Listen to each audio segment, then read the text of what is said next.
Assalamualaikum warahmatullahi wabarakatuh. Salam sejahtera, salam sehat untuk kita semua. Apa kabar teman-teman? Semoga baik-baik saja. Itu harapan saya untuk teman-teman dan seluruh keluarga teman-teman dimanapun teman-teman berada. Kita bicara soal UCL yang sangat ramai untuk menuju ke babak semifinal karena sekarang sudah di babak perempat final. Dan dua tim sudah memastikan diri lolos ke babak semifinal. Keduanya adalah Paris Saint-Germain dan FC Barcelona. Ya, kita tahu bersama dua pertandingan itu yang dimainkan pada dini hari tadi.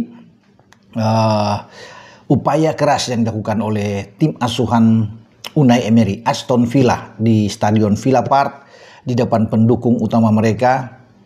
Aston Villa gagal untuk bisa meredam, untuk bisa merebut tiket menuju ke semifinal.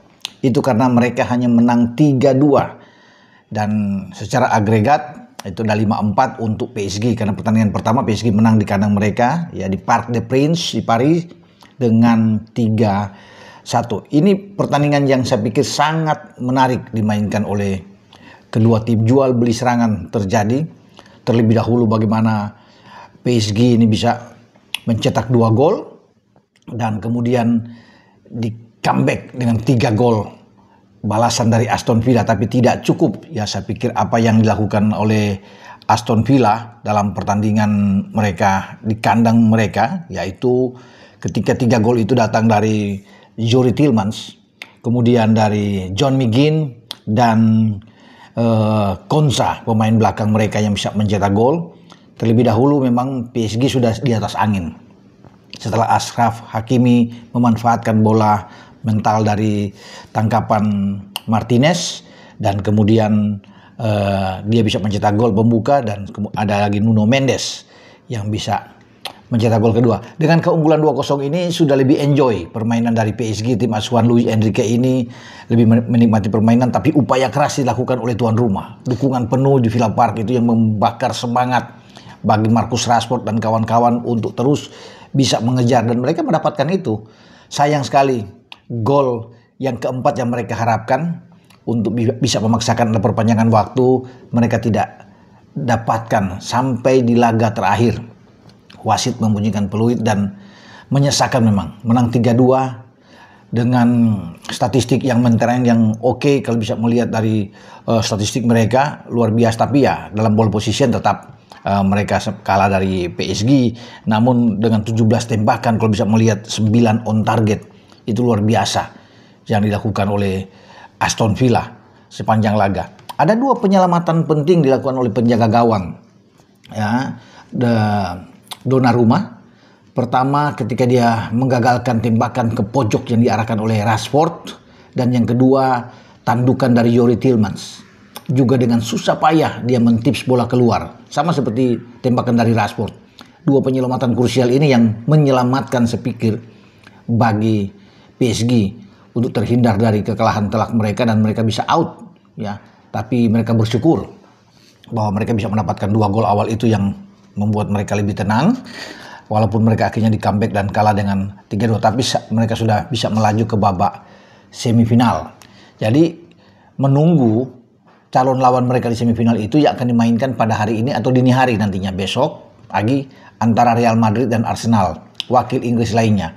Karena Aston Villa sebagai wakil Inggris sudah out, kan tinggal berharap kepada The Gunners Arsenal yang di pertandingan awal Arsenal itu menang dengan 3 gol tanpa balas melawan Los Blancos.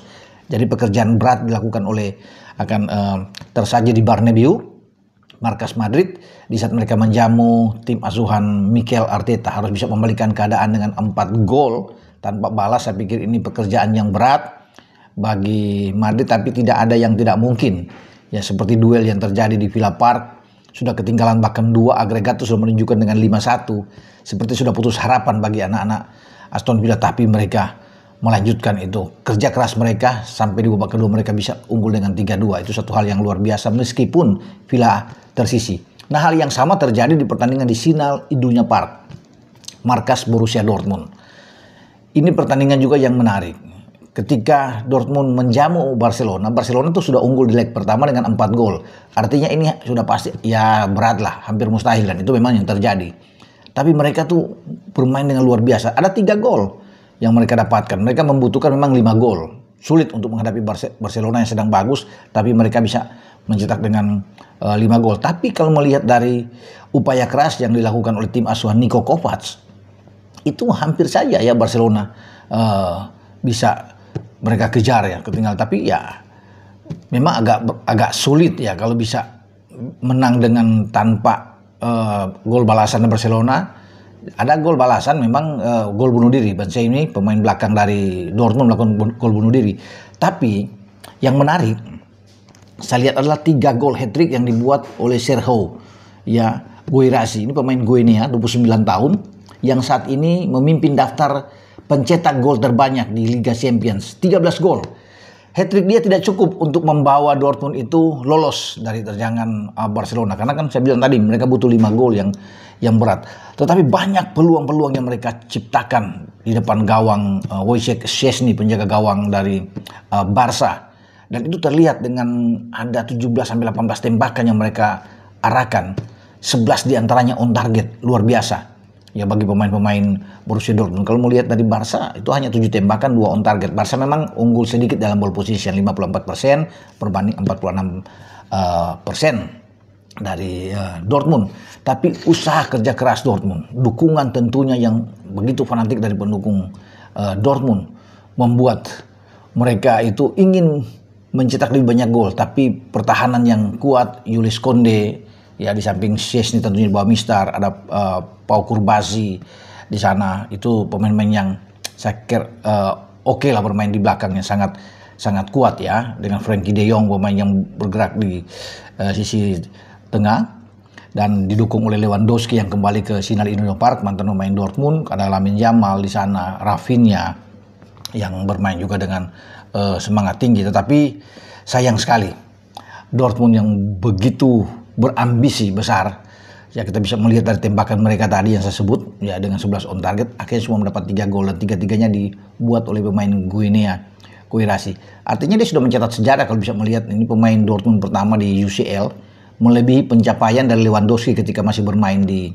Dortmund sebelum ke Munchen dan sekarang ada di Barca, juga melebihi Erling Haaland yang sekarang ada di Manchester City ketika dia membuat gol-gol gemilang dengan 13 gol dia di UCL bersama dengan Dortmund dalam satu musim. Kalau di Liga bersama dengan Dortmund, dia itu mencetak 15 gol dalam 25 penampilan dia dengan 1 assist. Nah di Champions, selain 13 gol dia, Guirassy juga mencetak 4 assist. Jadi pemain paling subur saya pikir sini. Sayang memang mereka terhenti.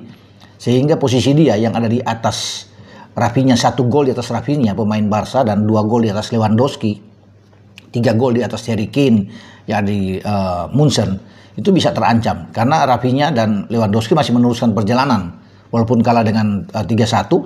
Mereka unggul dalam agregat 5-3 melawan Dortmund dan Rafinha memungkinkan untuk bisa menjadi top skor sama seperti Lewandowski karena mereka masih akan menunggu hasil pertandingan antara Inter Milan dan Bayern Munchen untuk bertanding di semifinal. Nah Inter dan Munchen akan bermain pada dini hari juga dengan agregat yang tipis ya. Inter menang di pertandingan pertama di Allianz Arena dengan 2-1, tapi mereka harus bisa mengamankan pertandingan di San Siro atau di Meazza di saat mereka menjamu Munchen. Dan Munchen butuh 1-0 untuk bisa memaksakan perpanjangan waktu, dan Munchen harus menang dengan 2-0 untuk bisa membawa mereka lolos. Jadi masih terbuka hati-hati bagi Nerazzurri ya, Internazionale of Milan ketika mereka bermain di kandang untuk melawan tentunya tekad besar dari anak-anak Munchen. Nah saya kembali ke Guirassy ini sayang dia. Saya ingin melihat sebenarnya kalau Dortmund itu bisa terus dalam perjalanan mereka sampai ke babak semifinal atau final sehingga dia bisa mencetak mungkin bisa lebih dari 15 gol. Namun apa daya, kekalahan pertama 4-0 dari Barcelona ya membuat mereka itu seperti sulit memang untuk membalikan keadaan. Ya itulah sepak bola dan kita hanya menantikan teman-teman setelah 2 tim PSG dan Barca lolos, siapa yang akan menyusul? Apakah Madrid atau Arsenal, kemudian Inter Milan atau Munchen? Masih enak untuk kita tunggu duel yang seru ya akan berlangsung di babak perempat final untuk meraih 2 tiket tersisa di babak semifinal karena bagannya kan sudah jelas.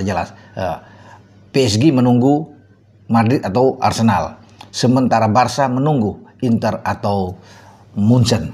Ya, itu yang kita akan tunggu nantinya pada dini hari nanti. Oke, dengan saya Bung Ropan mereview hasil pertandingan di UCL yang sangat baik, sangat menarik yang dimainkan di Villa Park maupun yang bermain di Signal Iduna Park. Ciao.